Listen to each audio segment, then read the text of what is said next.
when someone comes to me for whatever reason, they have a problem to solve in their own mind, right? They want some kind of relief from whatever's happening in their world, because it's come to a point in time where they need additional help, which I think is a wonderful place to be when you are at the point where you're asking for what you need.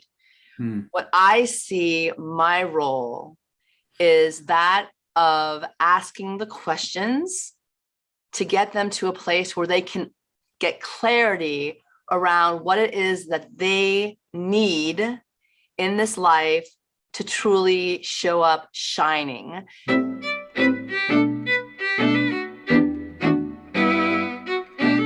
Hi, this is Frank Schaeffer, and you are listening to and/or watching my podcast, In Conversation with Frank Schaeffer, which is a Facebook Live event, then goes to YouTube, is posted where all interviews and podcasts are posted on the interwebs. And today I have a guest who's an author and a very interesting person who's done a variety of things. Meg Nocero, did I get that right? Almost, but you're good. Say it again. Say it again. It's Nocero. It's Nocero. Thank you. Thank you. Okay. And I will be talking about her experience as a Homeland Security Attorney and the author of Butterfly Awakens, a memoir of transformation through grief, her work as a life coach, I guess you could put it, her work in the legal field, and all the rest of this. Let me just get myself located with you. You're in Miami as we speak, as I understand it. That's correct. Yeah. And you went to BC. You were here in the Boston area at Boston College a while back. Yes. Where are you from, like born, raised kind of from? So I was actually born in Orlando, Florida, because my father was stationed there during Vietnam. However, they're born and bred New Yorkers, big time New Yorkers. Okay. So kind of a New York-based family. You still have any family in the city, or are they? Oh yeah. No. Well, in the city proper, one relative's in Greenwich Village, which I absolutely love.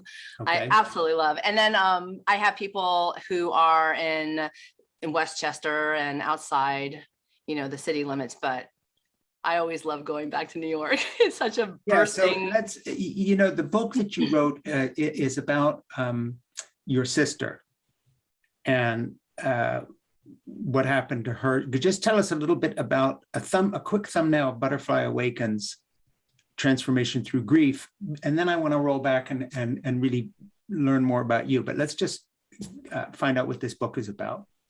So it was about my mother, but she was really like a sister to me. I felt like we were that close. Mom, I felt like, well, it's back in 2011, she passed away from breast cancer. So It was really a challenging experience for me, because I had relied so heavily on her guidance my entire life, as do a lot of women and their mothers and their even sons and their mothers and parent-child relationships. So after I lost her, I went into a really intense grieving process that, for me, it hit me like a ton of bricks. It really was really challenging. I was left with the beautiful words of my mom: stress is going to kill you, and you might as well have no regrets when it comes to be your time. And you're sitting where she was. So I really took that to heart, and it was like shook my worldview. It shook everything about what I wanted to do from that point on. So, after going through it didn't happen all at once. The transformation clearly doesn't happen all at once. However, looking back, now over almost 11 years, it felt like, it was just yesterday still. However, for me, it was clearly a process, and I had to trust this new process of acclimating to a world where my mother was no longer, at least physically, and also stepping into my own world, my own life, the one I want to live and the dreams that I want to see happen. And also dealing with that terrible, process of grief, because you really do feel lost. At least in my experience, I did. And a lot of the people that I looked to as role models to get through that process, shared the same kind of story where, it really knocked me off my feet. All these, control, like I have control of this, that, the other, just went to poof in a matter of, weeks after she was on her final journey here in the United. How long was she ill for? She was actually, I would say, a total of 2 years. She went into a period of remission after about, I would say, 6 months, but then it came back in full force and fury. So over the process of 2 years was her illness. And then, it was from approximately December to April, the final leg of that, where. And where were you living at the time, and where was she? Right. So my parents resided in Orlando, Florida. They had come back after their stint there back in the 60s, and they resided in Orlando for the majority of the time that I grew up. And I lived in Miami. When I came back from college from Boston, yay, Boston, I moved back to Orlando to figure out, I guess, in my gap year, that wasn't necessarily a gap year then. And then I decided to get my master's at University of Miami. So I moved to Miami, and I haven't left since. So I was in Miami, she was in Orlando, and I would be going back and forth for a significant period of time, doing my best to help my family because, in my case, we all rallied around her. And what's your family situation now, personally? I mean, who are you with, and what do you do sort of day-to-day family-wise? Who are you near? What's going on at this juncture of your life? So my immediate family, I am married. I have I've been married for almost 22 years this year, and I have 2 children. And how old are the children, and where are they? My son's 19. He is starting at University of Miami here. What's he studying? I'm sorry? What is he going to study? Oh, it's interesting. My husband and I are both lawyers, so you think that he wouldn't want to do that, but he is going down that same path, political science and pre-law. So, the best laid plans for us, for us. And then he certainly has his own journey. So he really likes that. And he's a very strong leader too. So I can see him, play in perhaps, more of a speaking political role. I don't know. We'll see what happens. It's his journey, right? I'm trying to be not the mother hen and trying to guide him and just, kind of, giving him advice when he asks for it, which is hard. I have a daughter, she's 13, and she's my theatrical side of the person, the creative side of the personality. She is an actor, and she performs in a lot of the local shows, certainly less so now having, COVID dealing with the narrative, but she definitely is a extrovert in that respect, where she loves to perform, loves to get out there, loves to, sing. She's really, really talented in that respect. And I'm biased, clearly, I'm her mother, but, she's doing her thing. She is actually in 7th grade right now. So we live, all of us, in Miami. And I have a sister who's in South Florida. She's a doctor. I have another sister who lives in Orlando. She's a lawyer as well. And she lives by my father, who is still practicing cardiology after, 40, I think it's been 48 years. He just turned 80 and still doing what he loved. So, that service component is certainly at the fore in my family, for sure.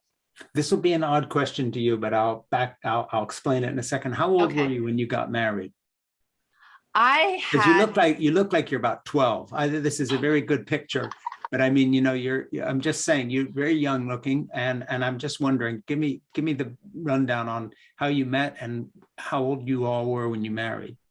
Well, I thank you. I don't know 12, but I actually am 52. I just turned 52 this last December. When I got married, I was 30. So it was something I really thought about before I jumped into that whole world of committing to someone else. I didn't take that lightly. I think when you make your vows in front of the world, in my particular experience, my family, it's something I hold very, very high and utmost. Not to say that, it's not hard, but, it definitely was something I took seriously.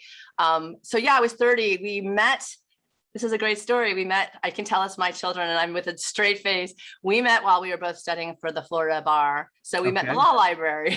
So, we all had a schedule, and for anyone who has pursued, higher degrees, they know the commitment it takes to actually, finish their dissertation or their boards or their whatever. And we made it a point, or at least I did every day. I had a schedule where I would come and study. We take the bar classes, and then at the, we took breaks, and it's so fantastic. And honestly, I'm so happy it happened this way, because there was no pressure to impress anybody. I was there for one reason only, to get the studying I needed to pass the bar. And on our breaks, we would just talk to each other about our lives, just kind of shoot the, and just share who we were, and as, kind of a, mind break, literally. Mm-hmm. So we got to know each other that way. He comes from similar background that I do. We're both Italian American. We both, find those values. What was your maiden name, Italian maiden name? My maiden name is the same. I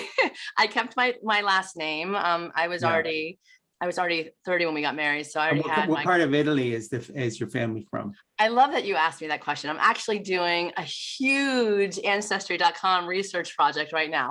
Mm-hmm. My mother's side is from Calabria and from Palermo and in Sicily. And my father's side, I'm finding out, is from a place called Vico Equense in the area near Naples.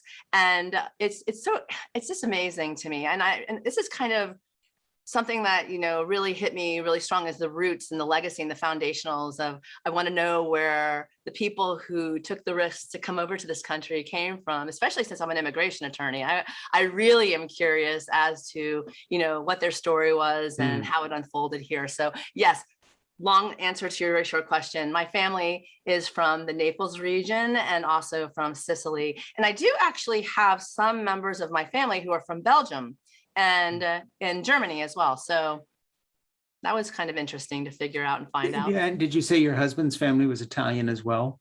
Yes, his last name is Simone. Is Simone. Yeah.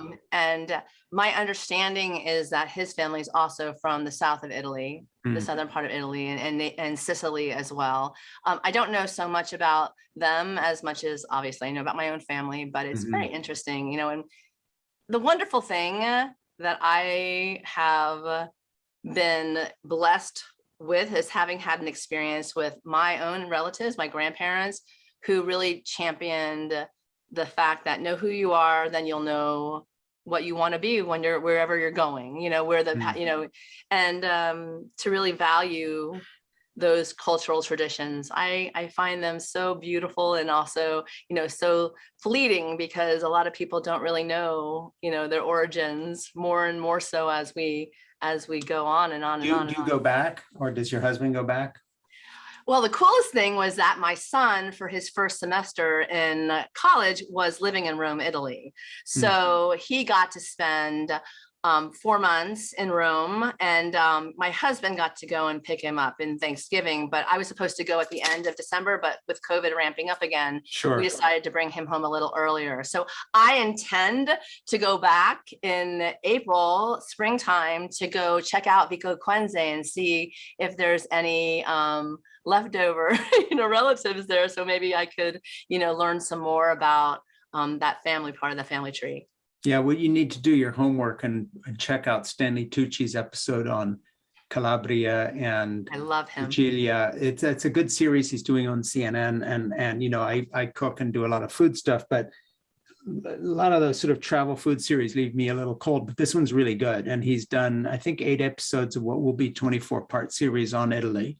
And he's, of course, Italian, both sides, and then lived in Florence as a child because his parents took him out of school, and then they all relocated to Florence for a year. And then that kind of made the connection very deep. And I've been enjoying that series a lot. Sicily, I know Italy pretty well. My daughter has a place there, and I've been there many, many times. And I grew up in Switzerland. We used to go down there all the time for vacations. But I don't know this. I don't know Sicily well. I know the Naples area, across the bay a little better. But southern Italy is a very wonderful place, like the rest of the whole country is too. Do you speak Italian as well, Frank? I parlato poco italiano, capisci tutti. So I can understand Italian movies without reading the subtitles 90% of the time. When I'm in conversation and I haven't used it for a while, my vocabulary, I have trouble reaching for words. So I'm a good listener and I can understand what they're telling me, but, you know, and speak it well enough to get directions and do all that kind of stuff. How about you? So I was very lucky. I lived in Rome when I was in college for 6 months. So I speak Italian. E che fatto you know, a Roma? What were you doing there? Well, you know, it was interesting because when I started college, I wanted to be a language major. And maybe at that time, because I was really young, I just figured every time there was something educational, my parents would let me go and peruse whatever that meant. So I figured if I, you know, and I always love to break barriers to speak to other people. And if I figured the more languages I speak, the more people that I could have a conversation and learn about. So I lived in Colombia when I was in high school, South America, learned Spanish there. And then when I always wanted to learn Italian because that's my roots. Sure. So I lived in Rome. It was wonderful. I was a language major in college. I was a Romance language major. So Spanish, Italian, and I speak a little French as well. So yeah, it's opened my world. I can't even tell you how grateful I am for the friends that I have. And like you, it sounds like you're very much a world traveler as well. And just yeah, well, you know, I grew up speaking French because I was in the French speaking part of Switzerland as a child, and then we would go to Italy all the time. So I picked that up there. And then with my daughter, having been living on and off in Italy now for the last 7 or 8 years, I think maybe 6 or 7 years, she has a place in Modena, and then was living in a wonderful little village called Tellaro down on the Ligurian coast near Genova. So we had family over there, and that pulled us over. And then she's moved back to the States now and works and lives in Fairfield, Connecticut, but also has an office in New York. So we're all back on this side of the ocean, but we've always had people over there, you know, to pull us over for family visits. And of course, COVID's thrown everything up in the air again, as you know, so it's gotten weird. My grandson, Ben, married a French girl last winter. So he just got back from France, and they were over there for Christmas and so forth and so on. So, you know, we have a lot of toing and froing, but French is the language I speak best other than English, and awesome. But enough Italian. So I'm like you, I'm always grateful for that. Let me just ask you a question. What is a Homeland Security Attorney? I don't know what that is. Okay, well, you know, 9/11 changed everything as far as the way the government actually functioned, you know, the whole reorganization, which is definitely a function of government, but it was the first time in a long time that this country actually added another whole department, and that was Department of Homeland Security. Before that, I know what that is, but what's a Homeland Security Attorney? Right. So before it became Department of Homeland Security, I worked for Department of Justice as an immigration attorney. So I worked with Immigration and Naturalization Service, which in fact morphed to ICE, Immigration and Customs Enforcement, under the umbrella of Department of Homeland Security. So who was president at that time? So George Bush was president in 2003 when it became. And was that a political appointment, or was that a job? No, I was a career attorney. I started in 1999 as a trial attorney with Immigration and Naturalization Service under DOJ, Department of Justice. And it had the same parameters of the job. We basically prosecuted people who violated the immigration laws of this country. So I had done that job when I was an intern, which I think is the most amazing way to get any experience in this world, is actually get in there and figure out if you like something, and then you know, turn that into your network, your people that you contact. People can speak for you, and the job that you do speaks for itself. I enjoyed the job because of the many opportunities I had to, and this sounds, you know, I don't want to say cliche, but a little, you know, there are opportunities you have to protect your country from people who don't necessarily deserve to be here. I mean, literally, they're doing a lot of bad things, a lot of crimes in this country, and certainly violating immigration laws. There's also opportunities to give people other opportunities to stay.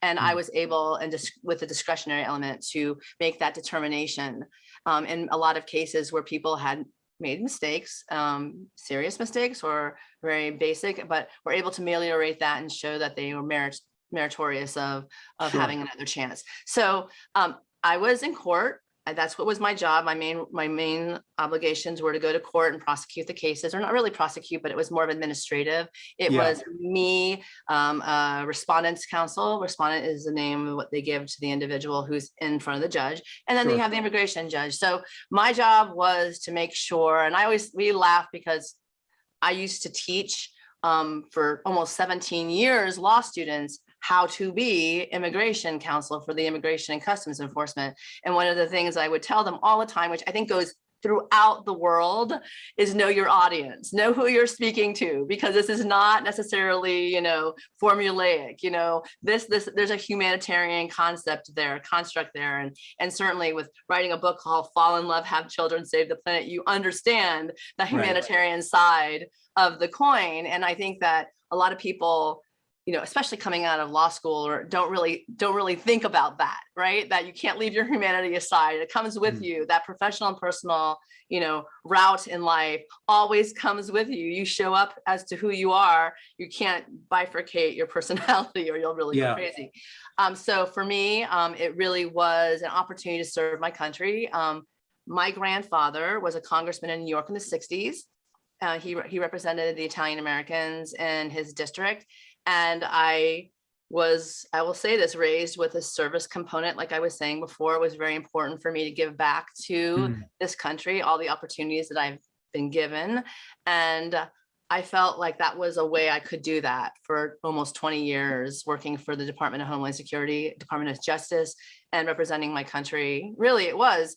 And it was a public service. And up until the point in time where I just couldn't do it anymore. So that's pretty much what it was in a nutshell. I mean, there's so many different, variations on that, but just to give an oversimplified. I'm interested the segue from that. And by the way, let me just refresh people's memory here, where you were watching or listening to In Conversation with Frank Schaeffer, which is my podcast produced by Ernie Gregg, who makes all this run. And a big shout out to him as ever. But we are live here on Facebook, and then it's a podcast in other places. And I'm the author of a new book, Fall in Love, Have Children, Stay Put, Save the Planet, Be Happy. We're not talking about that today. We are talking about other subjects, including another book, Butterfly Awakens, a Memoir of Transformation Through Grief. And I want to get to that. Before I get into the book, I have one tiny silly question, and that is a title with butterfly in it. Reminds me of the book, The Butterfly and the Diving Bell, or whatever, that incredible memoir about the guy who was stuck. What's that? There's a syndrome where you can hear and see everything, but you can't react. You're kind of locked. Locked in syndrome. And he wrote this incredible book, one letter at a time, because he could blink his eye in reaction to the chart. And it also became a terrific film. Your Butterfly Awakens, a Memoir of Transformation Through Grief, has a tie into that book only in the sense of the transformational aspect of, in him, it was the grief of the loss of his entire life as he had known it. Yeah. With you, it's of your mother. And so I want to get into the relationship you had with your mom that would lead you to write a book about that aspect, because I've lost both of my parents. My wife has lost both of her parents. We've had a lot of friends who are younger than us die. We're faced with mortality. I write for a living, maybe have 15 books out there and so forth, but I've never actually written a book about memorializing the grief over one person I've lost, although they make appearances as lost loved ones in my nonfiction and so on. But I wonder what it is about that particular loss that lifted it out of the ordinary enough for you to decide, okay, I'm going to write a book about this, because obviously it's not the first time someone's written about loss, right? But you approach it in a way that's somewhat unexpected. And so let's just talk about why you wrote the book and how you got into it and what you discovered there that maybe has not been in other books. Well, for me, the written word is very powerful. And as you've so indicated, a story like this butterfly and this gentleman who was the butterfly and the diving bell. Yeah. It's just fascinating to see what kind of amazing things the human spirit can do and get through, and the resilience. And I'm, it's interesting because for me, people, like you just said, they lose their parents all the time. They go through that. It's a part of life. I was so taken aback by that one moment in time that this whole possible, vision I had for my life just felt like it went up in smoke. And I couldn't understand why I was processing it the way I was. And I was looking around, everyone was basically, having losses in their life and moving on. And for me, I wanted to write a story that honored the beauty of my mother, at the same time, gave hope to other people that if they were sitting where I was in that kind of grief moment, because it's not just a moment, obviously it's a process, but, the curiosity in me, and that probably speaks to the fact that I'm a lawyer too, is like, I want to know why is this happening? Why am I experiencing the way I was? And to share that by going through the experience of losing her, which I didn't find a lot of information because I was reading so much, trying to get some guidance from other people. And I love to read as well. Give me something that I can grab onto, that I can understand that, I'm not going to die of terminal uniqueness, right? This is not something that, in thousands of centuries of life, no one else has felt like this.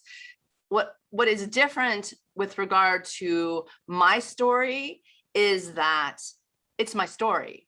It's that interaction between someone who got me through really challenging times growing up and kind of relying on her strength, turn around and realizing that all of those lessons that she taught me, it's time for me to also rely on my own.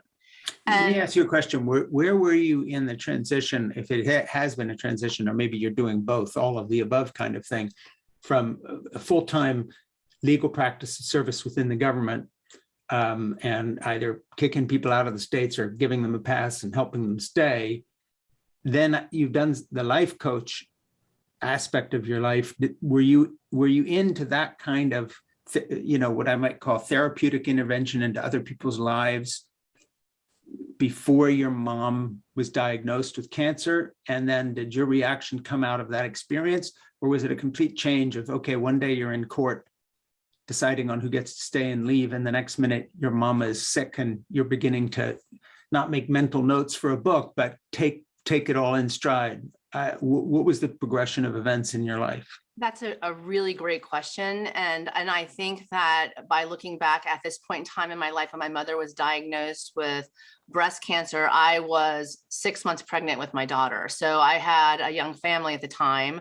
I was trying to get through that, and then I find out about my mother, who has the big C, and that's always a shock when you hear that in the circle of people you love anyway. I was dabbling in a lot of, I would say, positive psychology before my mother was diagnosed with cancer. I started to play with the world of visualization, certainly the creative side of imagining the kind of life that you want. Start asking those questions beforehand. I did. And interestingly enough, I had conversations with her about it, because she was very introspective in that way. So we had a dialogue where we were talking about what's the meaning of life? What's the purpose? Why are we here? Speaking of which, what did she tell you? Oh my God, she was a very spiritual person. She was very much very introspective with regard to, there's a higher power, God. She was very much religious. She was tied to the Catholic Church in many ways. She was actually a marriage counselor for the Catholic Church.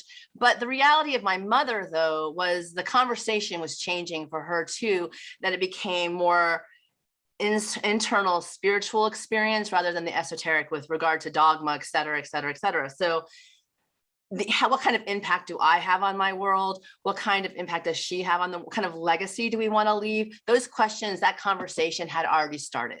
By the time. Did her diagnosis and the fact that she had given you what you might call sort of spiritual / psychological, religious advice coming out of a life of faith. First of all, did that impact the way she handled the diagnosis and the subsequent fight with cancer, decline, whatever? And did you change the way you were feeling? I'll give you an example for myself. I was raised in an evangelical fundamentalist family, and very much part of the rise of the religious right. We knew Ronald Reagan, the Bush family. My mother and dad used to stay in the Ford White House. Mike Ford was living with me, and his wife, Gail, babysit my daughter. And by the way, speaking of age, Jeannie and I got married when we were 17 and 18, which is 52 years ago. So, wow. it actually worked out. So you were very cautious and waited and took stock of your, position in life. And we were totally the opposite end. But here we all are. It all kind of worked out the same in the end. We're together and happy. But I've completely fled that background. Mm-hmm. So when my dad died in 1984, it was sort of like the final wake up. Do you really want to spend your life in the religious right? Which, by the way, in more recent history morphed into the Trump presidency. I know all those people, Franklin Graham, Ralph Reed, everybody who advised him and made him president basically by tossing the evangelical votes his way. That's my background. And I not only left it, I'm very much on the other side now, but I'm always intrigued by the part faith plays in two parts of people's lives, personally and then formatively with parents. So I'm wondering if the experience of losing your mom and everything you all went through together, coupled with the fact you're saying she helped you through some hard patches of your own life, which I'd like to know a little more about those. Mm-hmm. Where does that leave you today as we speak? Do you go to church on Sunday? Are you part of a community she was part of? Did it push you away, bring you back to a closer, faith of the kind she had through her life? Where are you at? And by the way, on this podcast, we talk about, they say, don't talk about faith or politics or religion. This is all politics and religion. So, have at it. Tell me have at it. Talk about with other people. Well, I love that, what you just said. I think that we're all here to really be critical thinkers. Don't drink the Kool-Aid. I'm the rebellious one in my family. I'd be the first to say, question everything. Yeah. I've been kicked out of, wonderful spiritual groups at my church because they didn't like what I was saying. Yeah. But the reality is I'm a real big believer in say what you feel, speak your truth, play with it, feel what it feels like, put it out there. I think, in many ways we're here to experience real joy. And what is that? That's using our heads, our minds, as well as the spiritual side of it. Well, and we don't always have to be consistent. I wrote a little book a few years ago that some people have read out there, and I get a lot of response from, called Why I'm an Atheist Who Believes in God. And it's about paradox. So if it comes to an intellectual commitment on the theology I was raised on, I do not believe it. I am an atheist. If it comes to how do I start my day? Lord Jesus Christ, Son of God, have mercy upon me, a sinner. I pray for Jeannie, Jessica, Francis, and John, Amanda, Ben, Donnie, Lucy, and me, Jack, Nora, Becky, and Claire. That's my family, and it's the number of steps down from my bedroom. Okay, how do you put that together with atheism? I don't know. And that sort of paradoxical way of thinking used to bother me. And now I'm saying it's actually the way things are. We are machines who look at the world through spiritual eyes, deal with it. So, my view has changed in the sense that I no longer try to resolve the paradoxical nature of everything in life, and especially when it comes to spiritual things. So, if someone tells me they are a literal fundamentalist believer, I'm fine. That's no less logical than my paradoxical existence as an atheist who prays. So there you have it. That's me. That's awesome. That is awesome. I think that, if we're in the business of becoming who we are, and you can really get around whatever it is that you've come to terms with that makes you happy every day, that gives you purpose, gives you meaning, then go do that. Well, you don't have to resolve everything. Yeah. You can bring just your light, however you bring your light, right? I mean, I think that that's really important, because if you're contemplating your whole experience of this world based upon how other people judge you, how you show up in the daily, that's terrible. That's really oppressive. So I'm all for what you just said.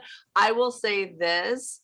My mother's faith grew stronger as she got sicker. And I couldn't, it's really hard for me to balance a God of mercy and a God that my mother believed in, as she was probably one of the most altruistic people that I know, you know, not perfect, but definitely showed up in this world through eyes of love and wanted to help others. And she was literally suffering. It was terrible to watch. And it was hard for me to, you know, do the whole balancing of, wait a second, I was taught this. And the reality is, in many ways, in my mind, the Catholic Church let us down.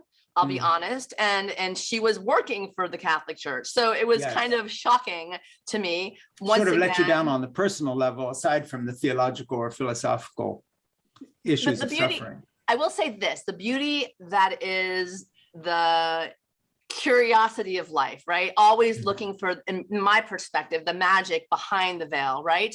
Is that I was educated in a Jesuit mentality, question everything. I thought that was the best way to free my mind, to read people like Anthony DeMello, fantastic, all about love. What's going to bring you to a better place of love in this world? You know, contemplating the different theologies, philosophies. I like to learn what I don't know, so I have a better understanding of what makes more sense to me. So I do wake up every morning and get on my knees in gratitude. I used to, you know, say attitude of gratitude. What are you grateful for? That was our living prayer at night before my children went to sleep. What about my day do I want to take with me? And what have I learned? Gratitude was the practice. So I do believe that when we put intentions out into the world, you know, certainly if they're good, it makes you feel, the emotional side of you feels more elevated, and therein you see things differently. As far as a God who's sitting on a throne in the Sistine Chapel, you know, looking down and reaching down, you know, symbolism is a beautiful thing as well. I wear a cross. I find that more as a talisman for me, realizing that, you know, that this world is truly founded in love. So let me find that. Let me look for that. And there's a beautiful quote by Roald Dahl. It's with glittering eyes, see the world all around you. For those who believe in the magic, who do not believe in the magic will never find it. And that is not what I see. I want to see the magic in this world. So people hear magic and they're like, oh, she's a witch or whatever. I don't care. I don't care. It works for me. It really does. And having conversations with you, understanding your story in the past and how you've come to terms in a marriage of 52 years in love with this person, despite the ups and downs, having a beautiful family to speak for, you know, still asking those questions, writing those books, and, you know, delving out there, wanting to be a part of the conversation. It's fascinating to me. It's wonderful for me. It's a wonder to me. And I'll be honest, you know, as many times you grapple with the why did this happen? And that's what I was doing. Why did this happen? And how can I believe in a God that did this to me, rather than, you know, the Rumi quote, live life as if everything is rigged in your favor. I mean, two different ways of looking. Obviously, where I was sitting at the time when my mother died is very different than where I'm sitting now, having walked a very, very long journey from one point A to point B, but going like in circles, like the family circles they have, running around, like it never is a straight line. Have you found that since Butterfly Awakens, Memoir of Transformation Through Grief has been published, that it's changed the way you're doing some of your life coach / counseling with people? Does it bring you a different sort of person who wants to talk to you? And by the way, we will post, for those of you listening to this or watching bits of it, if you come in the middle, wherever, we're going to post all the links to Meg and her book, where you can buy the book, where you can contact Meg if you would like to be part of what she's doing and get some of her good advice and help. We're going to put that everywhere, so you don't have to wait for us to tell you how to do that. It'll be wherever this is posted. All those links will be there. That said, what sort of people are you talking to in this role of, life coach doesn't sound quite right. You describe it some other way. What else, what do you call yourself when you do these things? I'll say I'd like to be called an empowerment coach, because I like to. There you are, empowerment coach. And, you know, as someone who heard your name pronounced correctly, said it wrong 2 minutes later, talked about the grief over your sister, when I just spent that hour before we went on here going through bits and pieces of your book and knew exactly who you were talking about with your mom. So that's me. You've got me now at pushing age 70, and I can't even claim something's wrong with my brain. That's just always been me. But no ill will there, just befuddlement about things. But what I'd like to know is how your approach to what you wrote in The Butterfly Awakens has changed. And then I also want to add something else. What, since our life's not lived in compartments, you must, as an attorney who worked for Homeland Security and ICE, which is there are a lot of people who look with great dubiousness at this whole operation, and especially after the Trump years and all that went on. Obviously, you're a compassionate person. I'm wondering whether the experience of working with very desperate people whose lives you can determine and ruin if you get it wrong, and then the suffering that you went through in accommodating your mother's grief, how has that modified the way you approach people and their problems? Because I think those would be two big elements of your life. You've seen real suffering and you've experienced real suffering. I'm just wondering how that informs what you do, and what sort of people come to you for advice, and how do you advise them? What are the forums in which you talk to them and offer some help? Well, to be quite clear, I did not think that I could look at myself in the mirror had I not resigned when Trump took over the administration back in 2017, 2000. There was a lot of immigration policies that were really mean. They were mean, it was sanctioning a lot of bad behavior. And, even through, I started in 96 as an intern through 2017, policy change left and right. And I still showed up, saying that, I always would look at a case, what's the best resolution that would, there's a beautiful Etienne says, if I pass through this way, let it be with kindness. So I always did come to court with that in mind. Like, I'm going to treat people respectfully as people, not as, a case file. They have lives, they have people who love them, what can I do here to make this a better situation, right? And the judges knew that. They knew that I was very reasonable with regard to, anyway, that being said, yes, the stories did permeate me, especially when I was going through the grieving process. Hearing asylum cases was really difficult because I was so sad from what just happened to me, the loss of what just happened to me, and hearing more stories of trauma and loss. I couldn't handle it. My anxiety levels went through the charts. I would describe myself as a very empathetic person. And if you are that, you're very sensitive to a lot of things.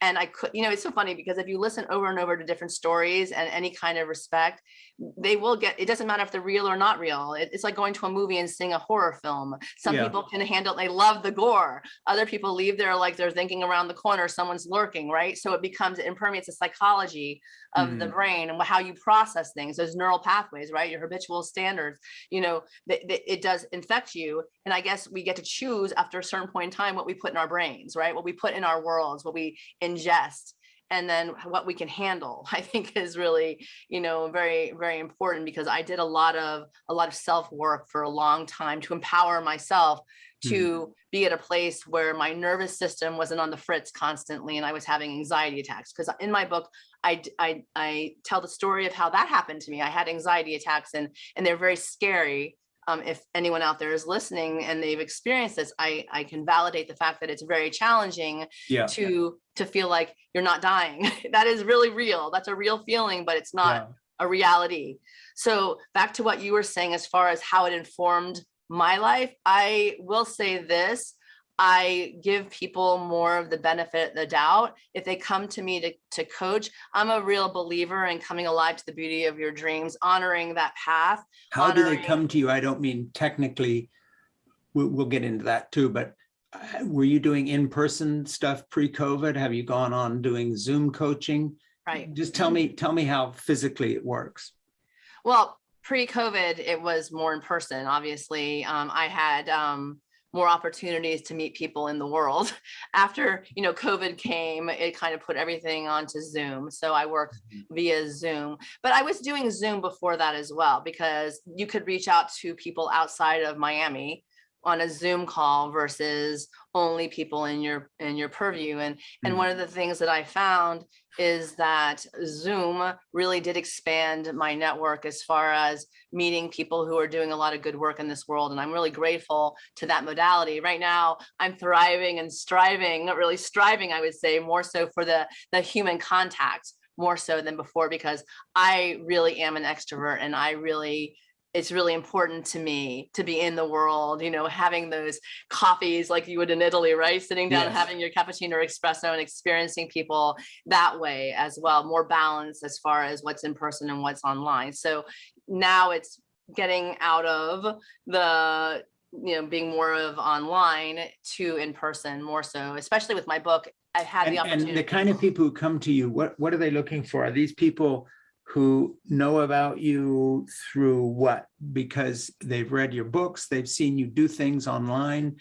What's your typical client, as it were, if there is a typical client? Right, a lot of professional women, I would say, a lot of professional women who are at a point in their career that they want something more. They want professional growth. They want to feel like they have more purpose in this world. They want to see that their dreams are still possible, even though, life, family, maybe slowed it down a little bit, having children, as you well know, you've already listed all their beautiful names, it takes a lot of work to raise children, if you're doing the job that you want to show up as, and it certainly wasn't perfect because I worked full time and raised my children. It takes a village. I do believe that. And certainly I had a lot of help by the virtue of the people that, I had to help me with my kids and my husband as well.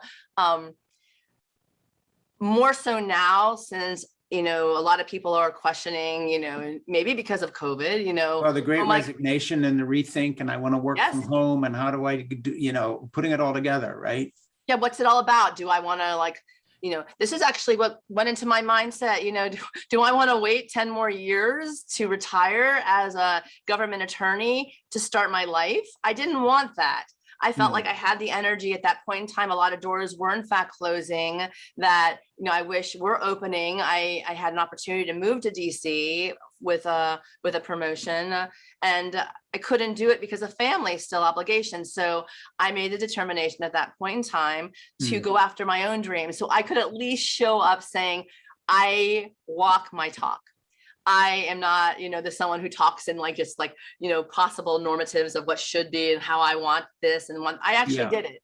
I took that leap of faith, which I think a lot of people are hoping or wanting and desirous of doing. And they have to do it according to their own timelines too, because, what you can tolerate, tolerations are really important. And where you are in your life certainly can dictate that as well. Yes.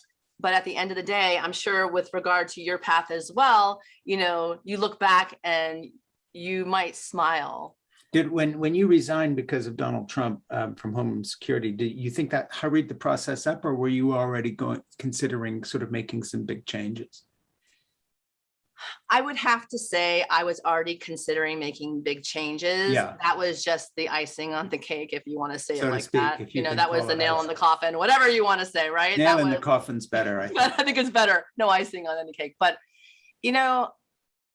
I want to be proud of what I've done. Sure. I want to be able to make that determination that, we have these cases in Homeland Security. There's great cases, and they deal with the Nazi case. And then I'm not making any kind of comparison, but these people said I was just following the rules. I was just following what was going on around me. And, I never want to be the one that says, we've heard that before somewhere. Right. Like I was like, God, speak your truth, even if your voice shakes, and that's always been me. Is someone saying something that is just getting under your skin and that you just can't sit by and nod, like be a yes man, because it's just wrong in your perspective, but you just have to be heard at a certain point. Yeah. That is, I couldn't speak. I couldn't have published this book working for the government, because you have to get permission. And a lot of my challenges or my struggles had a lot to do with what happened at the time where I was looking for some time off to rehabilitate myself. And they said no to part-time at a time where I was falling literally apart. Yeah, no, I totally get that. You know, my son, John, who lives across the street with 3 of my youngest grandchildren that I've been doing childcare for the last 13 years since Lucy was born, Lucy, Jack, and Nora, who are 13, 11, and 7 as we speak. I'll be picking Nora up at school in about a half an hour after we finish this.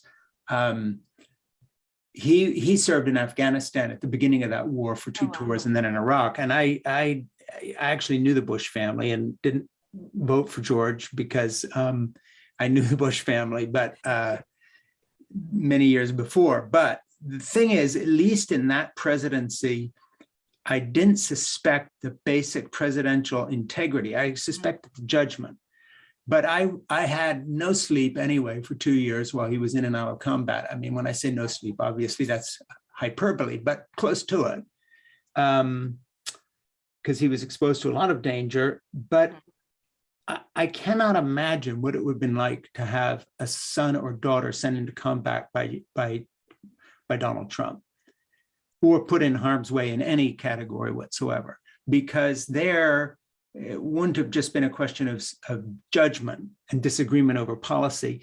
It would have been character flaw to the point of annihilating any hope I had that there was, that this service could still be honorable. So, I'm just fortunate I was spared that, because though I didn't agree with George Bush's policies, as a human being, he was not mean. In fact, had it not been for him, there would have been no global funding for first AIDS research and then huge efforts into, for instance, Africa to do something about AIDS.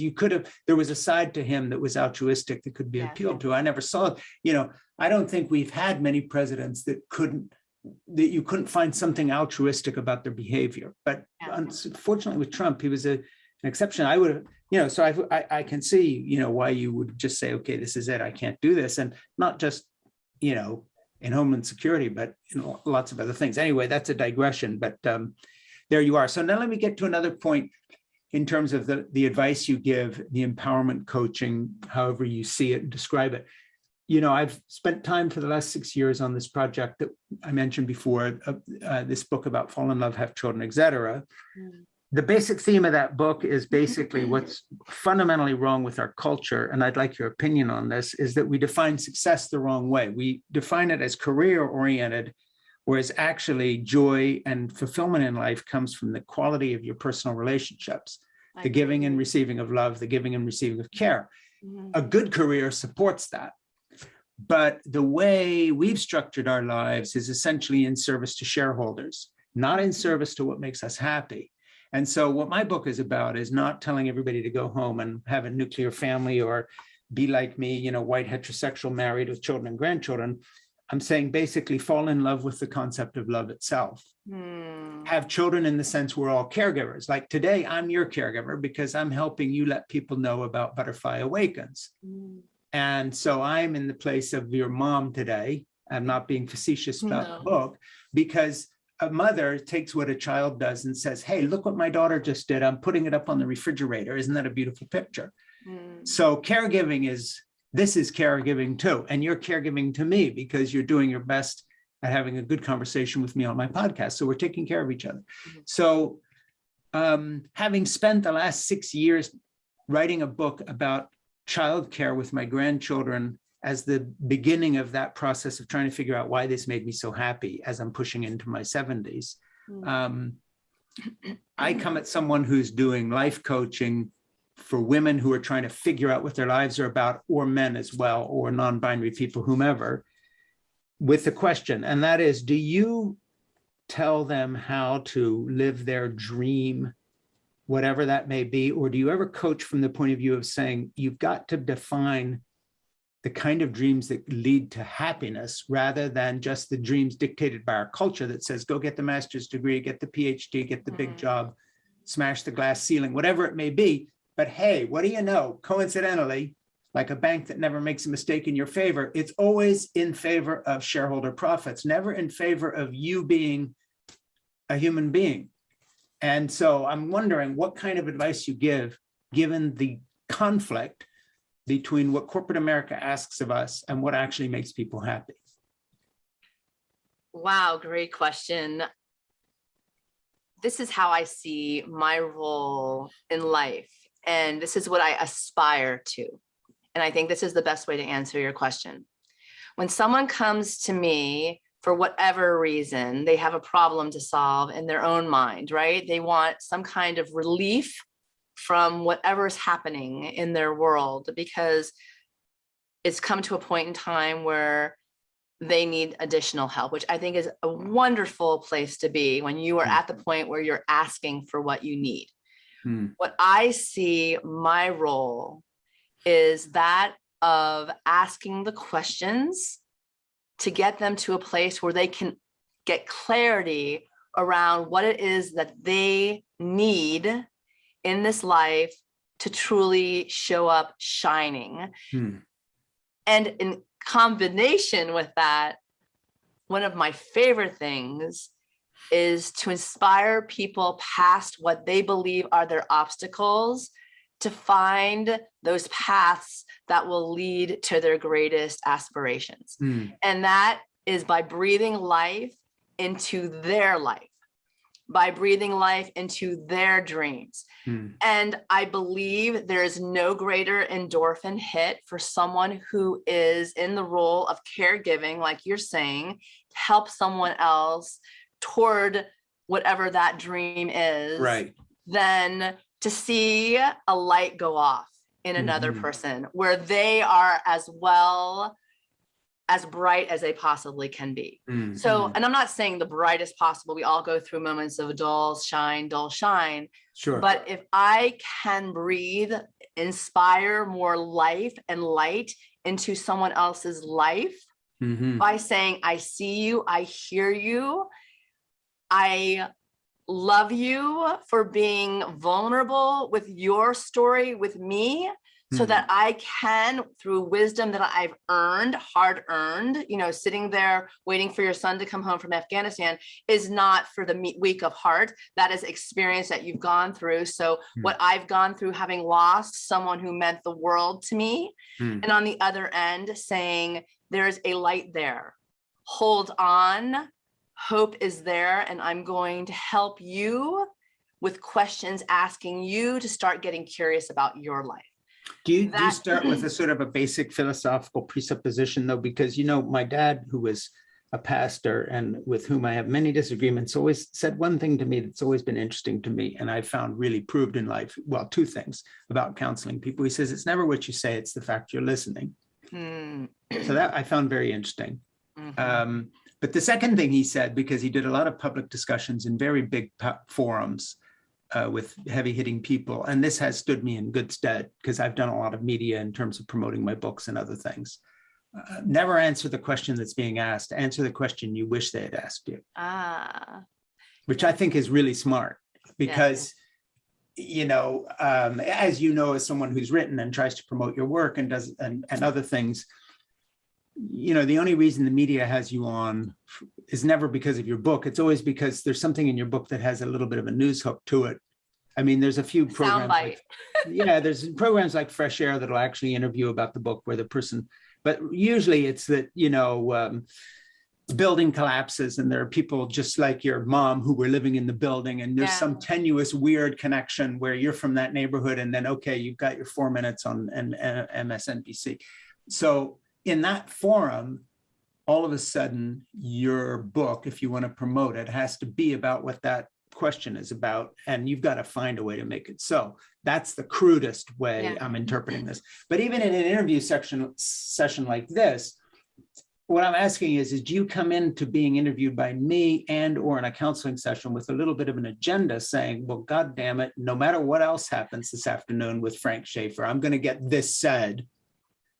And or with counseling saying, yeah, I'm listening to their questions, but I kind of already know what the real problem is, and I'm going to help get them there until they see that. How much of an agenda do you go in with, as opposed to just listening and going with the flow? Well, there's always that self-full portion of the conversation where I get really curious as to why I'm having this conversation with Frank Schaeffer today. So I was like, well, clearly synchronistically, the Jungian concept of everyone passes through your life with some greater meaning is something that I really hold on to. I believe in the magic of that. I love the idea of all the world's a stage and people come in and out. And are you paying attention? Are you paying attention? And is there something about this conversation that's going to have me astonished, wanting to tell everybody more about Frank Schaeffer because of my experience with you this one slot of time in my life? That is really my agenda when I go into these conversations. The other side of the coin is I have a story that I told, that I sat down and I took the time to write it because I really do have the intention of hopefully getting it out there that someone who needs to hear it's going to hear it and they're not going to give up hope on their life. And there might start a process of transformation, asking themselves those questions.